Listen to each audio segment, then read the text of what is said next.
विद्यापीठातून मॅथमॅटिक्समधून PhD करून 2.5 वर्ष, विशेष म्हणजे 2.5 वर्षात त्यांनी त्यांची PhD ही पूर्ण केलेली आहे. त्याबरोबरच बेस्ट स्टुडंट चा अवॉर्ड देखील त्यांना त्या विद्यापीठातून मिळालेला आहे. धुळे शहरातील नामांकित असलेल्या जय हिंद महाविद्यालयाचे 1989 ते 2006 या कालावधीत सरांनी प्राचार्य पदाचा कार्यभार हा समर्थपणे सांभाळलेला आहे.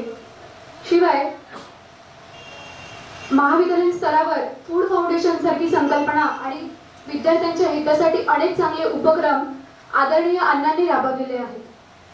आर्थिकदृष्ट्या दुर्बल असलेले विद्यार्थी, शिक्षक व शिक्षकेतर कर्मचाऱ्यांसाठी विशेष काम सरांनी केले. तसेच सरांचं विद्यापीठ स्तरावरील जे रिसर्च पेपर आहे ते इंटरनॅशनल जर्नल आदरणीय नजोरे जावेद ज्यांच्या पुस्तकाचं आपण आज प्रकाशन करत आहोत ते डॉक्टर शरद बाविस्कर. मंचावर उपस्थित सिद्धार्थ जोगदेव, लोकवाङ्मयगृहाचे राजू डिसले, संदीप, उपस्थित बंधू भगिनी. शरदचं हे पुस्तक मी वाचलं. खरं तर शरदचा बराचसा प्रवास मला माहिती आहे असं मला वाटायचं, पण हे पुस्तक वाचल्यानंतर माझ्या लक्षात आलं की आपल्याला फारसं काही माहितीच नव्हतं.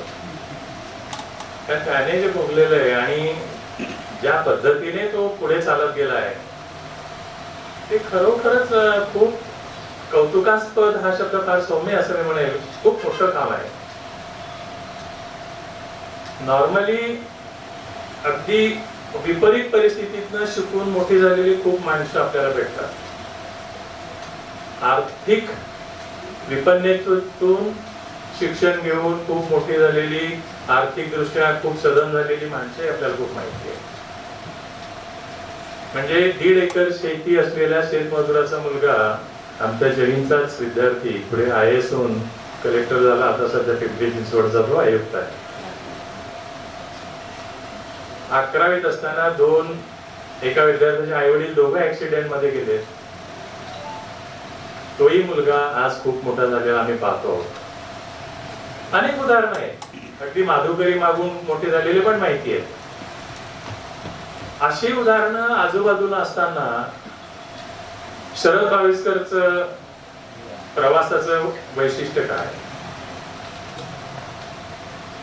कारण शून्यातून पुढे जाणं असं जरी आपण म्हणत असलो तर त्या शून्याला सुद्धा कुठेतरी सहानुभूतीचा आधार असतो, कुठे जातीचं पाठबळ असतं, कुठे कुटुंबाची साथ असते.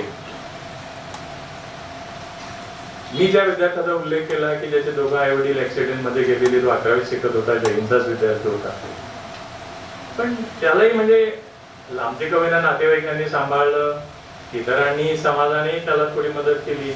हे सगळं त्याच्या बाबतीत घडलं आणि तो मोठा झाला. आपल्या सारख्याला वाटायचं की आपण गरिबीतनं खूप मोठं झालो. मला बरेच लोक म्हणतात की तुम्ही काय लिहत नाही. मलाही थोडस वाटलं होतं, पण शरदचं पुस्तक वाचल्यावर आपल्याला लिहिण्यासारखं तर काहीच नाही. लिहावं काय? कारण बऱ्याचशा गोष्टी फार सरळपणे घडलेल्या आहेत. फारसं काही असं शरदने जो संघर्ष केलेला आहे असं काही आमच्या वाटेला आलंच नाही. मित्रांनो, शरदचा संघर्ष हा खरोखर समजून घेण्याचा भाग आहे. आणि त्या संघर्षातनं जो ज्या पद्धतीने पुढे गेलेला आहे, जी वाटचाल करतो आहे, तेही मला वाटतं समजून घ्यायची फार आवश्यकता आहे.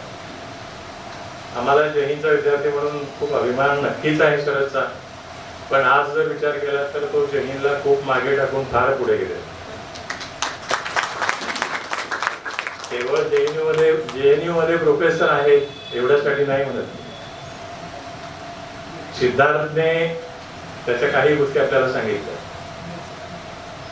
जैनमध्ये शिकत असताना सुद्धा कमवासिका योजनेमध्ये काम करून ज्या पद्धतीने त्याने सगळं केलं, म्हणजे इंग्रजीमध्ये BA झाल्यानंतर MA करणं, विद्यापीठातून किंवा पुणे विद्यापीठातून MA करणं, याच्या पलीकडे काही मुलांची मजल गेल्याचं मला माहिती नाही. पण शरद सारखा मुलगा 10वीत नापास झालेला, अत्यंत विपरीत परिस्थितीत 11वी 12वी कसा बसा पास झालेला सांगितलं सिद्धार्थने. अगदी स्टोन क्रशरवर वगैरे काम करून वगैरे तो शिकत होता. ज्या वेळेला तो जैनला आला त्याने लिहिलंय सगळं डिटेल, मी काही सांगणार नाही, आपण वाचा ते. पण कौतुक एवढ्यासाठी की आमच्याकडे त्यावेळेला लँग्वेज लॅब होती. खरं तोपर्यंत भाषेची प्रयोगशाळा असते असं माहिती पण नव्हतं फारसं कोणाला. पण सुदैवाने आमच्याकडे ती लॅब होती आणि तो इंग्लिश स्पेशलला ऍडमिशन मिळाली नाही म्हणून फंक्शनल इंग्लिशला त्याने प्रवेश घेतला. आणि लँग्वेज लॅबमध्ये त्याने 2 ठिकाणी कमवासिका योजनेत काम केलं, एक ग्रंथालयात आणि दुसरं त्या लँग्वेज लॅब. आणि त्या दोन्ही गोष्टींचा इतका उत्तमरित्या त्याने उपयोग केला की तो BA होईपर्यंत ब्रिटिश ऍक्सेंट मध्ये इंग्रजी बोलायला लागला. प्रचंड वाचन हा त्याचा मला वाटतं यशामागचं एक मोठं गमक आहे. 10वीत नापास झाला तरी त्याने वाचन सोडलं नाही. मिळेल तिथं ज्या लायब्ररी शक्य असेल तिथं जाऊन खूप वाचन त्याने केलेलं आहे असं आपल्याला दिसतं. आणि म्हणून तो ग्रंथालयात काम करत असताना त्याने तोच उद्योग केला असला पाहिजे. लँग्वेज लॅब मध्ये असताना सुद्धा लँग्वेज लॅब मध्ये काम करत असताना तिथल्या सगळ्या गोष्टी त्याच्या हातून जात होत्या. आणि जेव्हा इंग्रजीच्या प्राध्यापकांना सुद्धा CIFL विषयी काही फारसा माहिती नव्हतं त्यावेळेला CIFLच्या ऍडमिशन साठी प्रयत्न ज्या वेळेला शरदने केला मला जोपर्यंत माहिती नव्हतं. ज्या वेळेला आयरे मॅडम त्याला घेऊन आले आणि म्हणले याला CIFL ला ऍडमिशन मिळाली. CIFL ला आणि शरदला कुठून कळलं?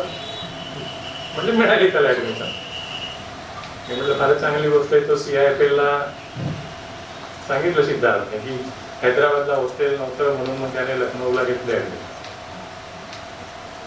आणि लखनौला ऍडमिशन घेतल्यानंतर इतकी मोठी नावाजलेली संस्था, पण तिथे गेल्यावर तो म्हटला 4-6 महिन्यामध्ये माझ्या लक्षात आलं की नाव मोठं लक्ष होतं.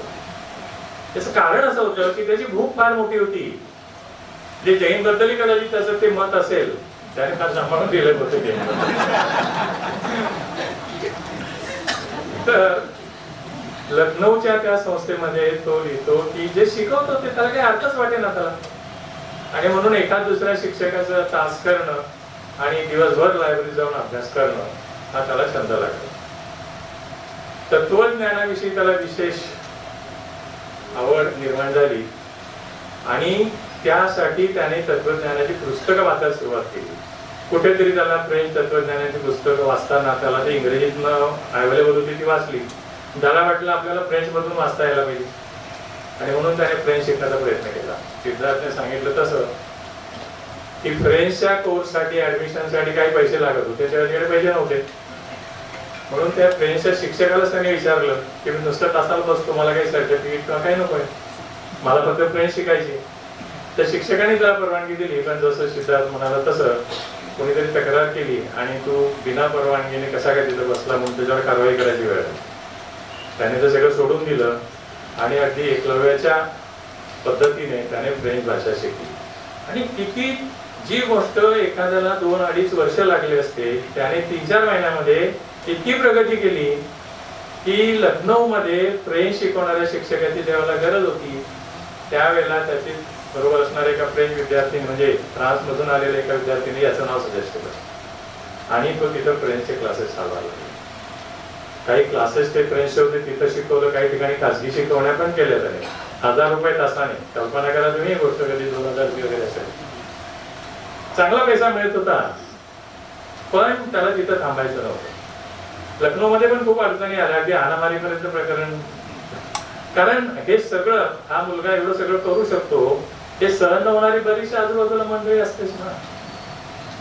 आणि मग त्याने JNU मध्ये ऍडमिशन घ्यायचा निर्णय घेतला. JNU मध्ये प्रवेश घेताना त्याच्या काही मित्रांनी त्याला मदत केली. मदत म्हणजे प्रवेशासाठी नाही पण त्या मधल्या काळामध्ये राहणं जेवण खाणं हे सगळंच असतं ना.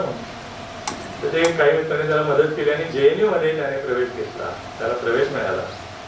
फ्रेंच भाषेमध्ये त्याने MA केलं. तिथं सुद्धा अनेक अडचणी त्याच्यासमोर आल्या पण फ्रेंच इतकी चांगली येत होती की फ्रेंच एम्बसी मध्ये जेव्हा एक पार्ट टाइम जागा निर्माण झाली त्यावेळेला फ्रेंचचं कुठलंही साधं सर्टिफिकेट नाही, डिप्लोमा नाही, कुठला कागद नाही त्याच्याकडे आणि तरी त्या एम्बसी मध्ये त्याला नोकरी. आणि त्याने इतकं चांगलं काम केलं की फ्रेंच त्याला एज्युकेशन कोऑर्डिनेटर म्हणून एक संधी मिळाली. त्या निमित्ताने त्याला फ्रान्समध्ये जायला मिळालं. बघा कसं असतं, त्याने सांगितलेला अनुभव मी वाचा. खरंच मुळात वाचण्याने खूप तुम्हाला चांगलं कळेल, पण याच्यात मी फक्त आपल्याला सांगतो की कशासाठी त्याच्या मनात किती कॉन्फिडन्स होता. त्या जागेसाठी ज्या वेळेला त्याला इंटरव्ह्यूला जायचं बोलवलं, त्याची मैत्रिणीनेच त्याला फोन केला की तुझं ते इंटरव्ह्यू आहे आणि तू ये. तो कुठेतरी गेलेला होता मित्रांबरोबर हिमालयामध्ये. आणि मग तो म्हणला की कसं शक्य, उद्या जर इंटरव्ह्यू असेल म्हणजे दुपारून आहे, तू आजच परत आहे. तो कसा कसा पोहोचला, पण दिल्लीत नाही पोहोचला, शेजारी कुठेतरी पोहोचला. आणि मग मित्रांना आग्रह केला की आता उशीर झाला, सकाळी पोहोचला. दिल्लीच्या ट्रॅफिक मध्ये इतका अडकला की तो सगळा अवतार तसा घेऊन तो इंटरव्ह्यूला गेला. म्हणजे प्रवासातनं आलेले अंगावर अगदी आपले साधे म्हणजे टी शर्ट वगैरे असं काहीतरी घातलेलं. आता फ्रेंच एम्बसी, एक फ्रेंच डिप्लोमॅटची इंटरव्ह्यू घेणार, तिथं तर बऱ्यापैकी प्रोटोकॉल असतो. किमान फॉर्मल शर्ट पॅन्ट शूज वगैरे एवढं तरी अपेक्षित असतं. त्याची मैत्रीण त्याला म्हणाले तू असं कसं काय आला, पण तरी त्याने इंटरव्ह्यू दिला आणि नक्कीच त्याचा इंटरव्ह्यू त्या चांगला झाला असला पाहिजे की त्याला ती मिळाली. ते मिळाल्यानंतर त्याच्या ट्रेनिंगसाठी त्याला फ्रान्समध्ये जायचं होतं. फ्रेंच एम्बसीने त्याला सांगितलं 5 दिवसात निघायचं. त्याच्याकडे कुठे पासपोर्ट आहे, कुठे काहीच नव्हतं ना. त्या एम्बसीने त्याच्यासाठी स्वतः प्रयत्न करून 3 दिवसात पासपोर्ट मिळवला. व्हिसा तो म्हणतो तसं घरचंच काम होतं त्यांचं, कारण ते एम्बसी त्यांचीच होती ना. आणि 5व्या दिवशी हा फ्रान्समध्ये. मित्र, हा सगळा जो प्रवास आहे तो काही योगायोग नाहीये किंवा त्याला नशिबाने मिळालेलं ही संधी नाहीये. त्याच्यासाठी त्याने केलेले प्रयत्न जे आहेत ना ते फार महत्वाचे. आणि सगळ्यात महत्वाचं, त्याला युरोपातल्या 3 देशामध्ये शिकण्यासाठी जी शिष्यवृत्ती मिळाली, त्या शिष्यवृत्तीचं फार मोठं महत्व आहे. ती काही साधी कुठली तरी लहान मोठी शिष्यवृत्ती नव्हती. मला वाटतं इरास्मस मुंडूस असं घेतो. इरास्मस नावाचा मोठा विचारवंत युरोपात होऊन गेलेला, एक 500-600 वर्षापूर्वीची गोष्ट आहे. आणि त्याला वैश्विक नागरिक म्हणजे एकमेकाचं असं, कोणाला तरी हलका लेखायचं, कोणाला तरी मोठं लेखायचं, कुठला तरी भाषा चांगली ही नाही, कुठला तरी समाज किंवा त्यातलं समाज जीवन चांगलं हे चांगलं नाही, अशा अनेक जे काही असतं ना श्रेष्ठत्वाच्या आणि कनिष्ठत्वाच्या ज्या कल्पना असतात त्या मोडून गेल्या पाहिजे. त्यासाठी त्या माणसाने काम केलं आणि त्याच्या नावाने ही शिष्यवृत्ती दिली गेली. आणि त्या शिष्यवृत्तीत तुम्हाला शिकायचं असेल तर फक्त एकाच देशातून एकाच विद्यापीठात शिका असं अपेक्षित नव्हतं. त्याच्यामध्ये तुम्हाला किमान 3 देशात तरी शिकलं पाहिजे. म्हणजे त्या 3 देशांमधली भाषा, तिथलं समाज जीवन, तिथली संस्कृती हे सगळं तुम्ही अभ्यासावं अशी त्याच्यामध्ये अपेक्षा होती. आणि म्हणून मग तो पहिल्यांदा फ्रान्समध्ये गेला, मग इटलीमध्ये गेला, नंतर इंग्लंडमध्ये गेला. आणि या सगळ्या ठिकाणी तो शिकत गेला. त्याच्या या सगळ्या प्रवासामधली सगळ्यात महत्वाची गोष्ट आहे, त्याने कुठल्याही पदवी मिळावी यासाठी त्याने कधी धडपड केली नाही. म्हणजे लखनौला तर अशी स्टेज आली होती की त्याला एखादा MA सोडावा लागेल मध्ये, अशा परिस्थितीत त्याची परिस्थिती निर्माण झाली होती. दुर्दैवाने तो JNU मध्ये असताना त्याला एका वाहनाची धडक लागली आणि त्याच्यामध्ये अगदी त्याच्या पाठीच्या कण्याचे 2 मला वाटतं दोन मणके काहींचे दुखावले गेले. त्याला नेहमी पाठीचा त्रास होत असतो. एकदा तर जेव्हा तो मला भेटला त्यावेळेला घरच्याही काही अडचणींमुळे खूप त्रस्त होता आणि पाठीच्या दुखण्यामुळे. आणि तो इतका डिप्रेस मला त्यावेळेला वाटला की तो म्हणला आता मला फारच अवघड वाटतंय सगळं. मलाही खूप वाईट वाटलं, पण तो त्यातनंही पुढे गेला. आणि पुढे जात राहणं हे मला असं वाटतं की खूप मोलाचं. आणि म्हणून आज त्याचा जो विचार त्याच्या डोक्यामध्ये आहे ना, त्याच्यामध्ये वैश्विकतेची भावना आहे. म्हणजे त्या शिष्यवृत्तीतनं बाहेर, म्हणजे त्याचे 3 तुम्हाला डिग्रीज मिळतात, त्यातनं अपेक्षित वैश्विक नागरिक व्हावं या माणसाने, याच्यासाठी त्या खरं मिळालेल्या आहेत. आणि ही गोष्ट मला वाटतं खूप मोठी आहे. साधं आपण शिक्षण घेतो, आता माझी ओळख करून देताना कॅनडात मी PhD केली, याला तसं काही अर्थ आहे असं मला वाटत नाही. त्याचं हे वेगळेपण आहे. या वेगळेपणातनं त्याने जे मिळवलं, त्यासाठी त्याने जे प्रयत्न केले ते मला फार मोलाचे वाटते. आणि हे सगळं करत असताना आपण त्याचा संघर्ष जो म्हणतो तो फक्त गरिबीशी निगडीत नव्हता किंवा खेड्याशी पण निगडीत नव्हता. त्याचा संघर्ष खूपच विपरीत होता. मी सुरुवातीला म्हणालो ना की आर्थिक संपन्नता नसली तरी शून्यातून जाताना सुद्धा त्या शून्याच्या मागे सहानुभूती असते. तो मला वाटतं जैनला शिकत असतानाच म्हणजे त्यांच्या फॅमिली मधले खूप कॉन्फ्लिक्ट्स आहेत, त्याच्यामध्ये काही गोष्टींचा उल्लेख इथं आहेच. त्या सगळ्या कॉन्फ्लिक्ट मधून गावातल्या लोकांशी काही पटेना.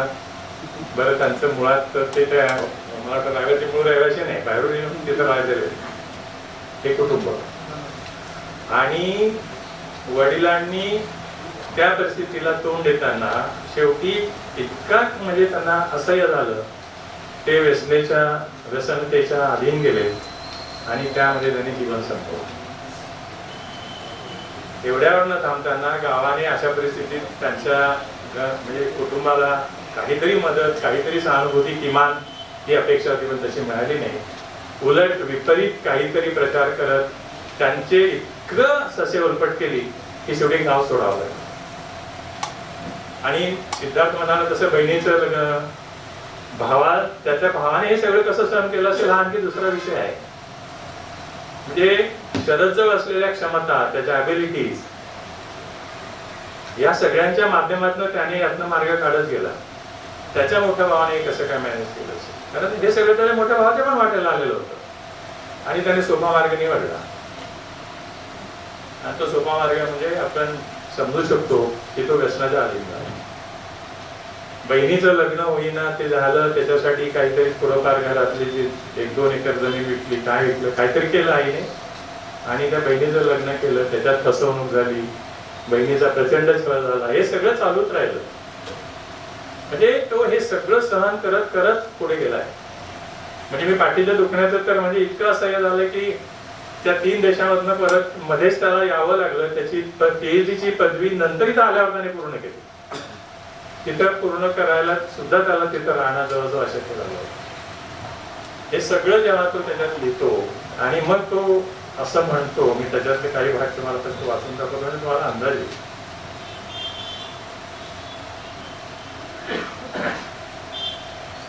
तो असं म्हणतो की लहानपणी जीवनात एवढी उलथापालथ झाली होती की मनाला योग्य मार्गावर ठेवण्यासाठी आणि प्रयत्नशील राहण्यासाठी स्वतःच्या मनाचे सतत विश्लेषण करणं गरजेचं होऊन गेलं. दुभंगलेल्या जीवनात सतत संवाद साधण्याचा प्रयत्न करावा लागेल. आणि मला असं वाटतं की त्यातूनच तो तत्वज्ञानाकडे वळला.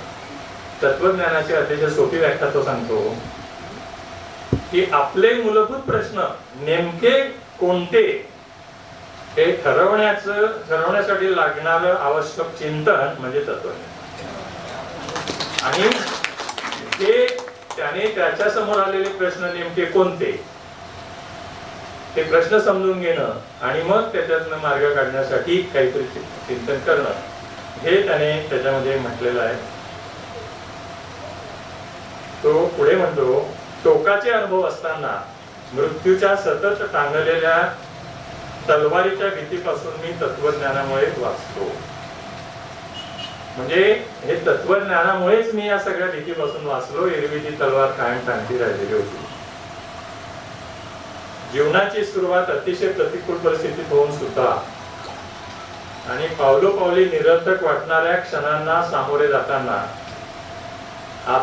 आतापर्यंत हार मानून जीवनापुढे शरणागती का पत्करली नसावी असा तो स्वतःलाच प्रश्न विचारतो. इच्छाशक्ती कुठून आली असावी,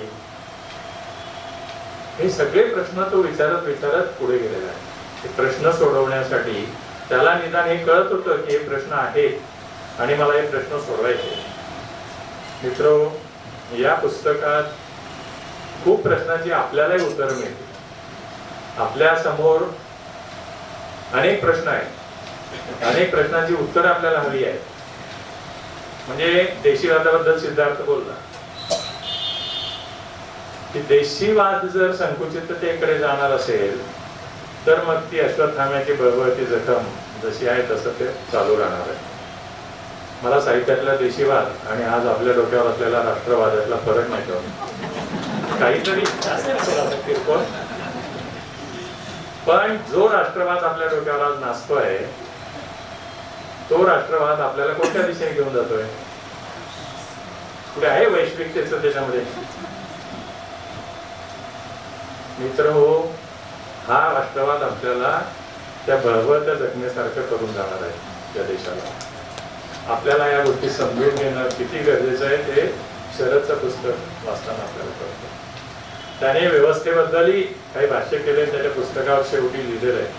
ते वाचलं तरी आपल्या लक्षात येईल की किती विचार या मुलाने केलाय. व्यवस्था हा खरं म्हणजे आपला सगळा, म्हणजे आपलं सगळंच देशाचं दुर्दैव म्हणजे आपण चांगल्या व्यवस्था निर्माण नाही करू शकतो. चांगल्या व्यवस्था म्हणजे काय? सगळी शिक्षण व्यवस्था असेल, आरोग्य व्यवस्था असेल, सामाजिक व्यवस्था असेल, अर्थव्यवस्था असेल, तुमची प्रशासनाची व्यवस्था असेल आणि आपल्या डोक्यावर बसलेली व्यवस्था असेल.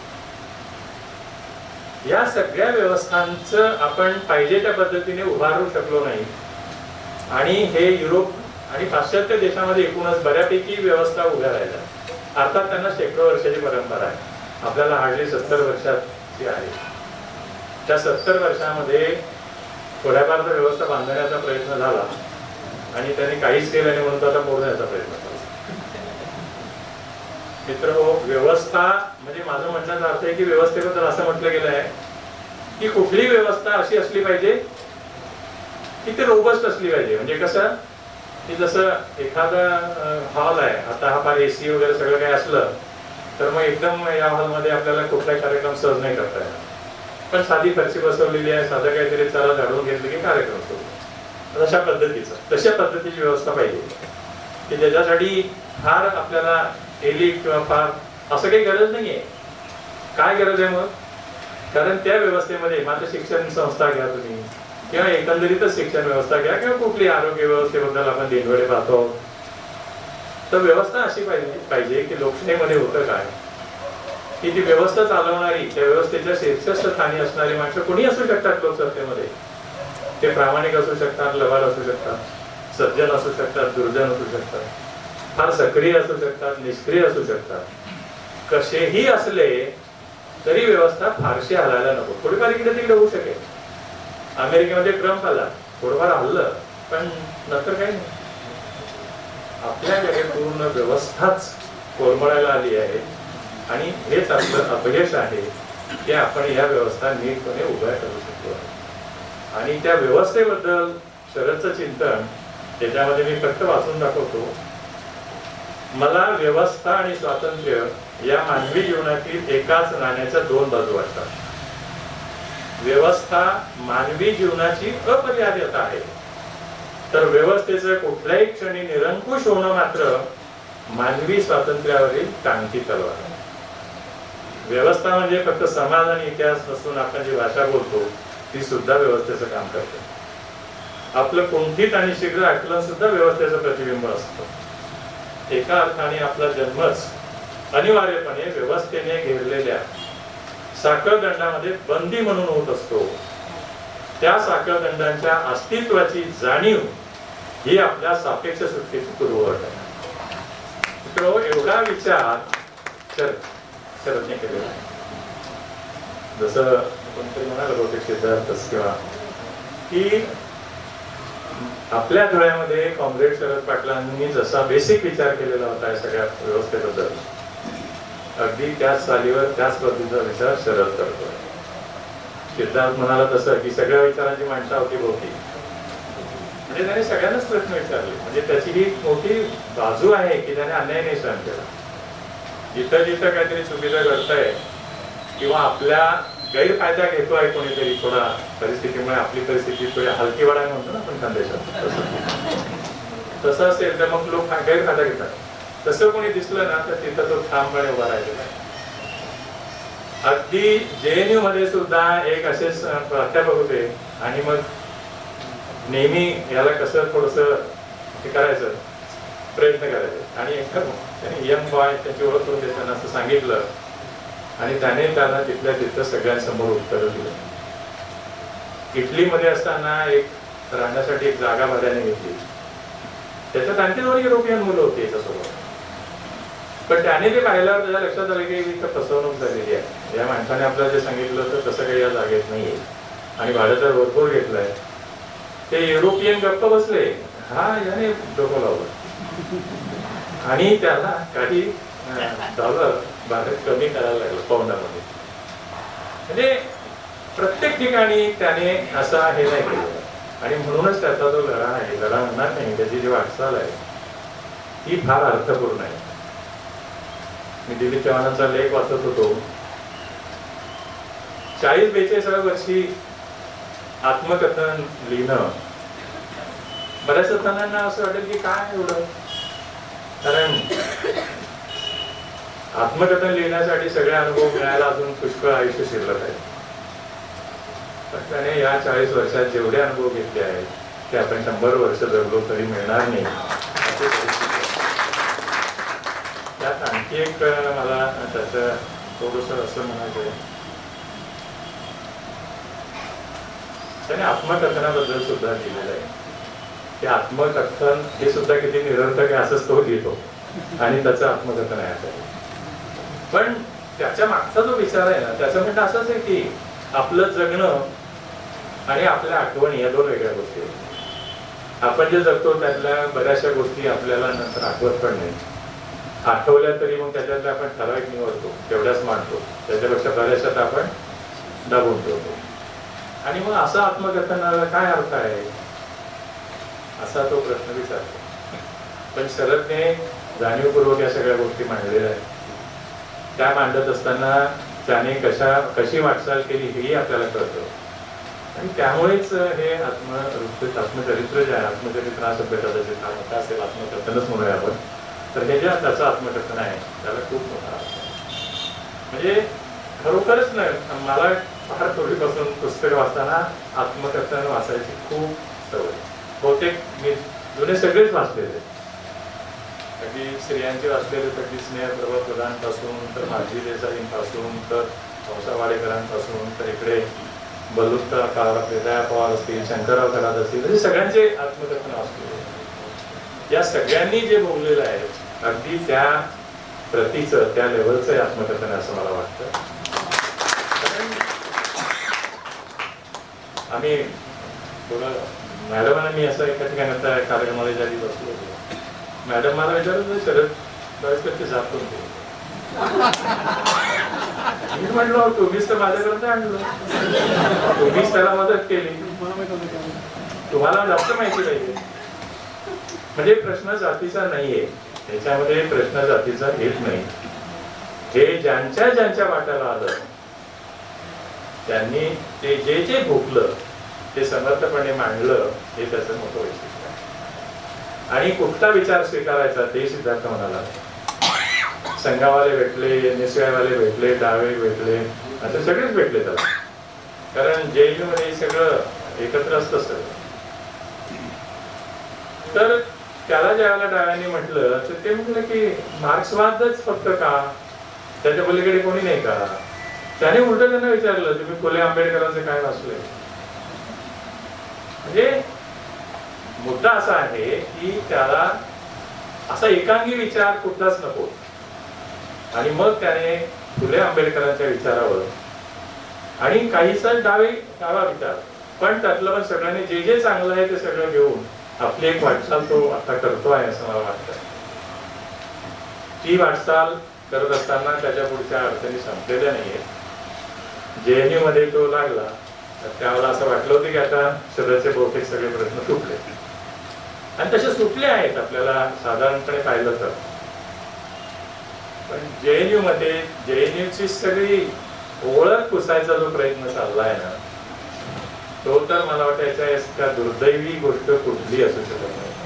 देशातली प्रीमियर इन्स्टिट्यूट आहे, सर्वोत्तम विद्यापीठ आहे, पण ते आपल्या विचाराचं नाही म्हणून ते संपवून टाकायचं हे कुठलाच राज्यकर्ता जगाच्या पाठीवर करत असेल असं मला वाटत.